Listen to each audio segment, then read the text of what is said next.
আসসালামু আলাইকুম। কেমন যাচ্ছে ডক্টর মোহাম্মদ ইউনূসের দিনকাল?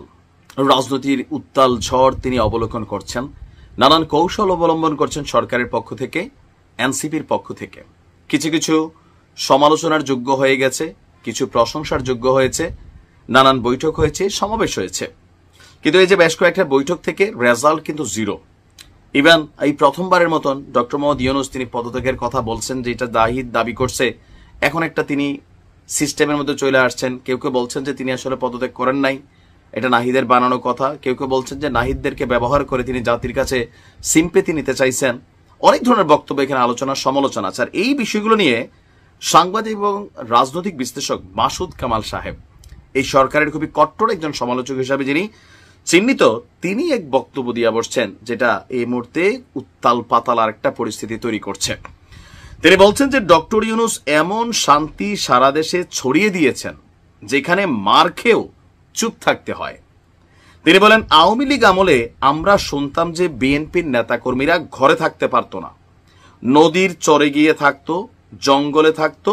এগুলো ঘটেছে বাংলাদেশে। কথা কিন্তু সত্য, আওয়ামী লীগ ঘটিয়েছে এগুলা, যার কারণে আমরা তাদের স্বৈরাচার বলেছি, ফ্যাসিবাদী বলেছি, তাদের দেশ থেকে বিতাড়িত করেছি। কিন্তু ডক্টর মোহাম্মদ ইউনূস তিনি তো কোনো পলিটিক্যাল ক্যারেক্টার না। শেখ হাসিনার সাথে তার পার্সোনাল শত্রুতা আছে, কারণ তাকে শেখ হাসিনা দিন শেষে বহুত নাড়াচাড়া করছেন, যৌক্তিক অযৌক্তিক বিভিন্ন এটা ব্যাখ্যা আছে। বাট ডক্টর ইউনূস সরকার ক্ষমতা নেওয়ার পর তিনি যেসব আচরণ শুরু করেছেন, তাতে ওনাকেও বিদায় দেওয়া হবে। উনি বিদায় নিতে পারবেন না, মানে স্বাভাবিকভাবে তিনি ক্ষমতাকে হস্তান্তর করে সম্মানের সহিত বিদায় নেবেন, এটা হবে না। ওনাকেও গদি থেকে যেভাবে আলোচনা আসছে, বিভিন্ন জায়গায় এক একজন এক এক ভাষা প্রয়োগ করে সাবলীল অসাবলীল ভাবে যে বাক্য প্রয়োগ করছে, সেগুলোকে তিনি বলছেন যে ডক্টর ইউনূস শান্তিতে নোবেল পেয়েছেন, কিন্তু ওনার আমলে দেশে কি শান্তি বাড়ছে? কেউ কেউ বলছেন বাড়ছে, কেউ কেউ বলছেন ভাই কাদের বাড়ছে? এনসিপির নেতা কর্মীদের বাড়ছে, বাকিদের কেউই শান্তিতে নাই।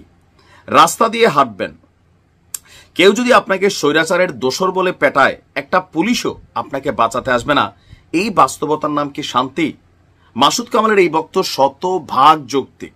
ঘটতেছে বাংলাদেশে, রাস্তায় একজনকে পিটাইতেছে, বলতেছে স্বৈরাচারের দোসর, ফেসিস্টের দোসর। এটি তার পরিচয়।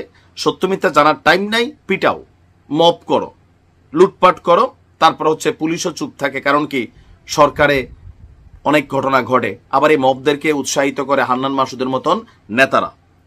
তো তিনি বলছেন যে ডক্টর ইউনূসের কিন্তু বোঝা উচিত তিনি এখানে কি করছেন। তার সামনে সুযোগ ছিল নিজেকে আরো উচ্চতায় নিয়ে যাওয়ার, যদি তিনি সবার সঙ্গে মিলেমিশে কাজগুলো করতেন, কিন্তু তিনি সেটা করছেন না।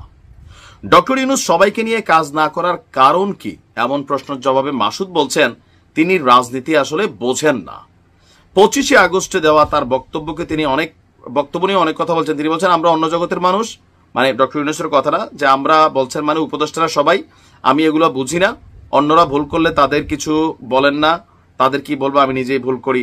আচ্ছা, এখানে মোট কথা মুর্দা কথা, তিনি যতটুকু বক্তব্য, বিশাল একটা সাক্ষাৎকার দিয়েছেন কালের কণ্ঠে, তার এই সাক্ষাৎকারটা এসেছে যে আওয়ামী লীগকেও তিনি বিভাজন করছেন। মাসুদ কামালের দাবি ডক্টর ইউনূস বাংলাদেশে রাষ্ট্র ক্ষমতায় আসার পরে জাতির মধ্যে বড় ধরনের একটা বিভাজন করে ফেলছেন। আওয়ামী লীগ যেমন করছিল মুক্তিযুদ্ধের পক্ষের শক্তি, মুক্তিযুদ্ধের বিপক্ষের শক্তি, এই ট্যাগে যারে খুশি তারে ধরাই দিত, জঙ্গি ট্যাগ দিয়া, তারপর হচ্ছে রাজাকারের এরকম ট্যাগ দিয়া, দাড়ি টুপি থাকলে, এরকম কিন্তু অনেক করছে আওয়ামী লীগ, এটা অস্বীকার করার কোন রকম সুযোগ নেই।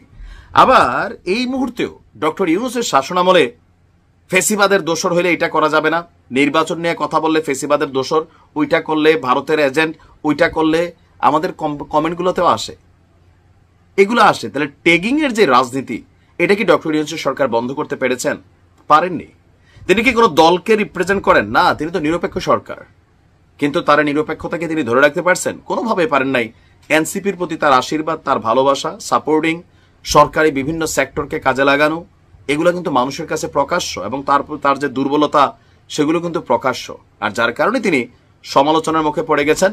ইভেন বিএনপি যে বলতেছে ঈদের পরে তারা বিশাল আন্দোলনে নামবে, অলরেডি আগামীকালকে 15 লক্ষ মানুষ তারা ঢাকা শহরে আনতেছে। এই সিচুয়েশনগুলো সরকারকে একটা টাইট সিচুয়েশন ক্রিয়েট করবে।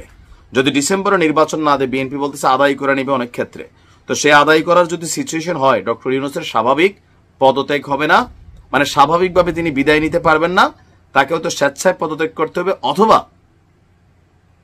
তাকে বাধ্য করা হবে, এমনটাই কিন্তু আশঙ্কা রাজনৈতিকভাবে চলছে। আর সেখান থেকে হয়তো মাসুদ কামাল সাহেব বাকি কথাগুলো বলছেন, সতর্কতা দিয়েছেন। ভালো থাকুন, আসসালামু আলাইকুম।